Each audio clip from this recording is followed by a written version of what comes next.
जी तो स्टूडेंट्स, इस वीडियो में हम एक्सरसाइज 2.1 टेंथ क्लास का मैथमेटिक्स उसका क्वेश्चन नंबर 10 सॉल्व करने जा रहे हैं। ये लास्ट क्वेश्चन है इस एक्सरसाइज का। तो इसमें क्या है जी, क्या इसकी स्टेटमेंट है, show that the roots of the given equation are real. ये इक्वेशन आपको एक दी हुई है, हमने साबित करना है कि इस मुसावात जो इस इक्वेशन के रूट्स क्या होंगे, रियल होंगे। साबित करें कि इस मुसावात के रूट्स हकीकी हैं। रियल का मतलब हकीकी। तो हकीकी कैसे साबित करते हैं, जैसे क्वेश्चन नंबर 9 में हमने सॉल्व किया था। डिस्क्रिमिनेंट निकालेंगे, फ़र्क कुनंदा निकालेंगे। अगर हम एंड पे शो करवा दें, साबित करवा दें कि जो डिस्क्रिमिनेंट या फ़र्क कुनंदा वो मुकम्मल मुरब्बा बन जाए किसी चीज़ का, तो इसका मतलब होगा कि रूट्स इसके रियल होंगे, रूट्स हकीकी होंगे।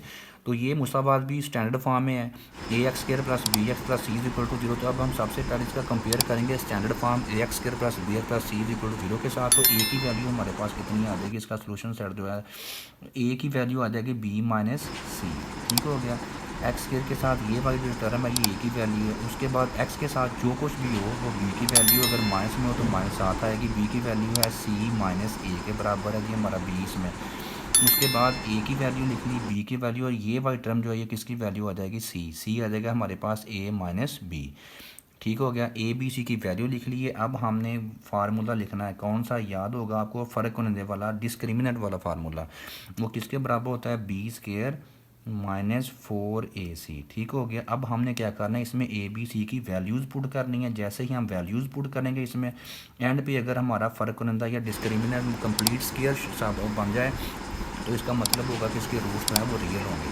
तो वैल्यू पुट करते हैं। बी की वैल्यू है मेरे पास सी माइनस ए, तो बी की जगह पे आ जाएगा सी माइनस ए का स्क्वायर माइनस उसके बाद 4। उसके बाद ए की वैल्यू है मेरे पास बी माइनस सी। उसके बाद सी की वैल्यू मेरे पास है जी ए माइनस बी। ठीक हो गया। हमने बड़े आराम से उसमें वैल्यूज़ पुट कर ली हैं। अब हम क्या करेंगे, डिस्क्रिमिनेंट जो है इसका जो है मुरब्बा खोलेंगे हम। ये आ जाएगा, इसके ऊपर फार्मूला अप्लाई कौन सा करेंगे, ए माइनस बी स्क्वायर किसके बराबर होता है, ए की 2 जमा बी की 2। ये हमारे पास ए है, ये बी है। उसके बाद माइनस 2ab, तो 2 ये ए है, ये ए बी, तो ये बन जाएगा ए सी 2ac। उसके बाद माइनस का 4। उसके बाद इन दोनों टर्म्स को हमने मल्टीप्लाई करना है, ज़रब देने लगा हूँ। बी को ए के साथ ज़रब देंगे तो ये बन जाएगा ए बी। उसके बाद बी को बी के साथ ये बन जाएगा माइनस बी की ताकत 2 बन जाएगी। उसके बाद माइनस सी ए के साथ माइनस का ए सी। इसके बाद माइनस सी माइनस बी के साथ minus minus plus B C बन जाएगा। इसके बाद अब हम क्या करेंगे, डिस्क्रिमिनेंट जो है हमारे पास वो किसके बराबर आ जाएगा जी, ये देखिएगा ए स्क्वायर मैं सबसे पहले लिखूँगा। उसके बाद ए square plus c square minus 2ac। उसके बाद माइनस 4 के साथ इनको मैंने ज़रब देनी है, माइनस 4ab बन जाएगा। उसके बाद माइनस माइनस प्लस 4b की ताकत 2 बन जाएगी। उसके बाद माइनस माइनस प्लस 4ac बन जाएगा। उसके बाद माइनस प्लस माइनस 4bc है। उसकी तमाम की अलामतें मैंने चेंज कर दी हैं, साइन चेंज कर दिए हैं। क्यों चेंज किए हैं, क्योंकि ये 4 जो ज़रब खा रहा है ये माइनस का है, तो ये माइनस का बन जाएगा, ये प्लस का बन जाएगा, ये भी प्लस का और ये माइनस का। अब इसके बाद अब हमने क्या करना है, इसको हमने कंप्लीट स्क्वायर मुकम्मल मुरब्बा शो करवाना है कि ये कंप्लीट स्क्वायर है। उसके लिए फार्मूला फिर उसके बाद वही 9th वाला फार्मूला यूज़ करेंगे हम। कौन सा फार्मूला होता है, a square plus b square plus c square. उसके बाद प्लस 2ab। उसके बाद प्लस 2bc और उसके बाद प्लस 2ac या सी ए। अगर ये इस शक्ल में आ जाए हमारे पास टर्म, तो इसको हम बंद करके बड़ी आसानी से a प्लस बी प्लस सी का स्क्वायर जो है ये लिख सकते हैं। ठीक हो गया। तो इस वाले फार्मूले में जो है पहली जो तीनों टर्म्स आ रही हैं, टोटल 6 रकमें हैं इसमें। पहले 3 रकमें जो है इनके ऊपर क्या आता होता है, स्क्वायर आता होता है। तो अब ये जो हमारे पास टर्म्स हैं इनमें से हमने 3 वो रकमें ढूंढनी है जिनके ऊपर मुरब्बा आया हुआ हो जाए, जिसको हम मुरब्बे की शक्ल में लिख लें। तो एक तो हमारे पास ये देखें ए स्क्वायर है, तो इसको हमने ए स्क्वायर सबसे पहले लिख लिया। ए के बाद बी वाली टर्म जो जिसको हम स्क्वायर के तौर पर लिख सकते हैं वो है 4b स्क्वायर, 4b की ताकत 2। ए स्क्वायर सबसे पहले लिख ली, उसके बाद मैं लिखने लगा हूँ 4b की ताकत 2, ये 2b का मुरब्बा बन जाएगा। उसके बाद सी स्क्वायर मेरे पास है, तो सी स्क्वायर, ये तीनों टर्म जो हैं ये मैंने वो वाली सबसे पहले लिखी है जिनके ऊपर स्क्वायर आ जाएगा। उसके बाद प्लस 2ab। अब ए बी वाली टर्म के ऊपर हमने वो लिखनी है। गौर कीजिएगा ए बी वाली रकम हमारे पास कौन सी है, तो ये मेरे पास है माइनस 4ab। ए बी के बाद गौर कीजिएगा बी सी वाली रकम लिखनी है हमने, तो बी सी वाली रकम जो है गौर कीजिएगा माइनस का 4bc, माइनस 4bc आ जाएगा, माइनस 4bc। उसके बाद ए सी वाली टर्म एंड पे। ठीक हो गया। अब ए सी वाली ये टर्म भी है और ए सी वाली ये टर्म भी है। दो रकमें हैं जिनके पास ए सी आ रहा है, लेकिन ये माइनस के 2 ए सी हैं, ये जमा के 4 ए सी हैं। माइनस 2 ए सी जमा 2 ए सी कैंसिल हो जाएगा, तो हमारे पास जो बाकी बचेगा वो बच जाएगा जमा का 2 ए सी। ठीक हो गया, 2 के साथ 2 कट जाएगा। गौर कीजिएगा, माइनस 2 ए सी जमा 2 ए सी के साथ कट जाएगा, जमा के ज़्यादा हैं तो जमा के 2 ए सी बाकी बच जाएंगे। अब हम क्या करेंगे, इसको मैंने फार्मूले वाली शक्ल में लिखना है ताकि ये हमारे आपको नज़र आना शुरू हो जाए कि ये फार्मूला वही बन रहा है। तो ए स्क्वायर जो है इसको मैं ए का मुरब्बा लिख सकता हूँ, ऐसे ए का मुरब्बा जमा उसके बाद 4b की ताकत 2 को मैं ऐसे बंद करके 2b मुकम्मल मुरब्बा इसका। ठीक हो गया, ये रकमें वही हैं, इनकी शक्ल चेंज हो रही है। उसके बाद सी की स्क्वायर जो है, सी का स्क्वायर, इसको मैं सी की ताकत 2 को सी का स्क्वायर लिख सकता हूँ। तो अब ये तीनों रकमें, पहली रकमें जो हैं ये मैंने उनकी शक्ल चेंज कर दी है, रकमें वही हैं लेकिन ये फार्मूले वाली शक्ल में लिख दी। उसके बाद 2ab, अब हमने ये तीनों रकमें छोड़ देनी, इनको नहीं लिखना। अब हमने अपने फार्मूले के अकॉर्डिंगली चलना है, इस वाले फार्मूले के मुताबिक। +2, तो +2 लिखना है हमने सबसे पहले। उसके बाद गौर कीजिएगा, उसने ए बी लिखा है, ये ए और ये बी। तो ये ए है मेरे पास, ये बी है, तो मैं अपना ए बी यूज़ करूँगा। मेरे पास ए की जगह पे ए है और उसने ए के साथ बी लिखा है क्योंकि उसके पास बी का स्क्वायर था। अब बी की जगह पे मेरे पास है 2b, तो मैं इस जगह पे 2b लिखूँगा जी। ये वाली टर्म जो है ये मैंने फार्मूले के हिसाब से लिखनी है। +2bc +2, उसके बाद बी सी कहाँ से लिखा उसने, ये बी का स्क्वायर था, सी का स्क्वायर था, तो उसने स्क्वायर ख़त्म करके बी सी लिख दिया।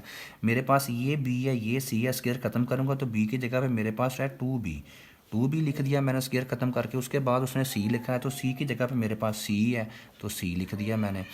2ab + 2bc, उसके बाद +2ac या +2ca, सी की जगह पे मेरे पास सी है, ठीक है, मैंने सी लिख दी। ए की जगह पे भी मेरे पास ए है, तो मैंने ए लिख दिया। अब ये जो 3 टर्म्स हैं ये वाली जो हैं, जिनको मैं अंडरलाइन करने लगा हूँ, ये मैंने लिखी हैं जी फार्मूले के अकॉर्डिंग। ठीक हो गया, ये मैंने फार्मूले के लिहाज से लिखी हैं। अब मैंने चेक करना है कि ये जो मैंने फार्मूले के हिसाब से लिखी हैं रकमें, क्या ये रकमें ऊपर भी मौजूद हैं और इनकी अलामतें भी सेम हैं। तो चेक कर लेते हैं। ए स्क्वायर 4b की 2, ये भी 4b की 2, सी की 2, सी की 2, पहले 3 तो वही हैं। अब गौर कीजिएगा, 2 2 बार 4ab, मेरे पास जमा का 4ab बन रहा है। उसके बाद जो 4ab वो माइनस का है, यानी कि वज़न पूरा है, उसकी अलामत जमा के आ रही है हमारे पास, उसके पास माइनस की है। वज़न पूरा है, ठीक हो गया। अगली टर्म पे आए, 2 2 बार 4bc, हमारे पास जमा का 4bc बन रहा है, उसके बाद माइनस का 4bc है। ठीक हो गया, इसका मतलब इसमें भी माइनस आएगी, बस अलामत का मसला है, बाकी वज़न पूरा है। उसके बाद 2ac, उसके बाद भी 2ac है, यानी कि ये तीसरी रकम जो है ये इसके बराबर है। मसला है ये वाली रकम और ये वाली रकम, जो ये वाले जो पहले और दूसरे नंबर पे इनकी साइन जो है ये माइनस का होना चाहिए था।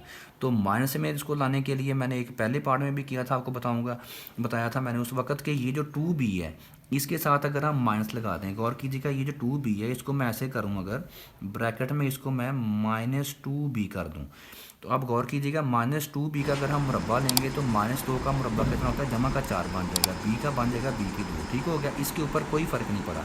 लेकिन अब इससे आगे वाली जो नेक्स्ट टर्म्स आ रही हैं उनमें क्या फ़र्क पड़ेगा कि यहाँ पे जिस जगह पे मैंने 2b लिखा है उसके साथ माइनस आ जाएगी। तो 2b इसमें भी आ रहा है तो ये भी माइनस का हो जाएगा, 2b इसके साथ आ रहा है ये भी माइनस का हो जाएगा। तो जब दोनों के साथ माइनस लग जाएगा तो ये भी माइनस में आ जाएगा और ये भी माइनस में आ जाएगा। ठीक हो गया, हमें माइनस ही चाहिए तो वो हमारी बन गई है।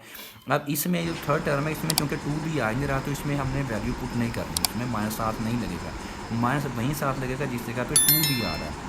तो ये -2b का स्क्वायर जमा 4b की 2 बन जाएगा। ये इसका वज़न जो है वज़न भी पूरा है, इसकी अलामत भी सेम रही है। लेकिन इस माइनस लगाने का फ़ायदा हमें नेक्स्ट में ये मिला है कि ये 2 2 बार अब 4ab जो बनेगा ये माइनस का बन जाएगा। इसी तरीके से 2 2 बार 4bc जो बनेगा ये भी माइनस का बन जाएगा। तो अब ये वाली जो टर्म जाएंगी उस फार्मूले के मुताबिक पूरी हो गई है। ठीक हो गया। अब इस फार्मूले को हम क्लोज़ कैसे करते हैं जी, a + b + c, जिन तीनों रकमें के ऊपर मुरब्बा था वो तीनों रकमें हमने जमा करनी है। तो मुरब्बे वाली 3 टर्म्स हमारे पास ये पहली 3 है। तो अब हम डिस्क्रिमिनेंट जो है ये किसके बराबर आ जाएगा जी, गौर कीजिएगा, ये पहली रकम है a, उसके बाद जो 2b है ये प्लस का लिखना था लेकिन ये प्लस माइनस का 2b लिखना होगा हमें, साथ में इसके माइनस लगेगा। और +c जो है इसके ऊपर क्या आ जाएगा जी, इसके ऊपर स्क्वायर आ जाएगा, ये वाला स्क्वायर। ठीक हो गया। अब ये जो डिस्क्रिमिनेंट है ये चूंकि कंप्लीट स्क्वायर बन चुका है, इसका मतलब है कि ये जो इक्वेशन है इसके रूट्स क्या होंगे, रियल होंगे। ये हमें कहाँ से पता चला, ये हमें डिस्क्रिमिनेंट की प्रॉपर्टी जो मैंने एक्सरसाइज के स्टार्ट में सबसे पहले इसका इंट्रोडक्शन दिया था, उसमें मैंने आपको डिटेल में बता चुका हूँ मैं। तो एज यहाँ पे अब हमने एंड पे एक फिक्रा लिखना है रिजल्ट में, as discriminant is complete square. ठीक हो गया। क्या मतलब इसका, क्योंकि जो डिस्क्रिमिनेंट है वो हमने शो करवा दिया है, साबित कर दिया है कि वो किसी ना किसी चीज़ का कंप्लीट स्केयर है। इस वाली इक्वेशन का जो डिस्क्रिमिनेंट है वो कंप्लीट स्केयर है। देयरफॉर क्या होगा जी, therefore roots will be real. तो रूट्स इसके क्या होंगे, रियल होंगे। ठीक हो गया। क्यों होंगे, क्योंकि डिस्क्रिमिनेंट जो है इसका है वो कंप्लीट स्केयर बन चुका है। ये देखिए इसके ऊपर स्केयर आ चुका है। तो उर्दू में अगर आप लोगों ने लिखना है तो अब आप लिखोगे डिस्क्रिमिनेंट की जगह पे आपका आएगा फ़र्क कुनिंदा। तो आप एंड पे फ़िक्रा लिखोगे, क्योंकि फ़र्क कुनिंदा जो है ये मुकम्मल मुरब्बा बन चुका है। कंप्लीट स्केयर का मतलब होता है मुकम्मल मुरब्बा बन चुका है।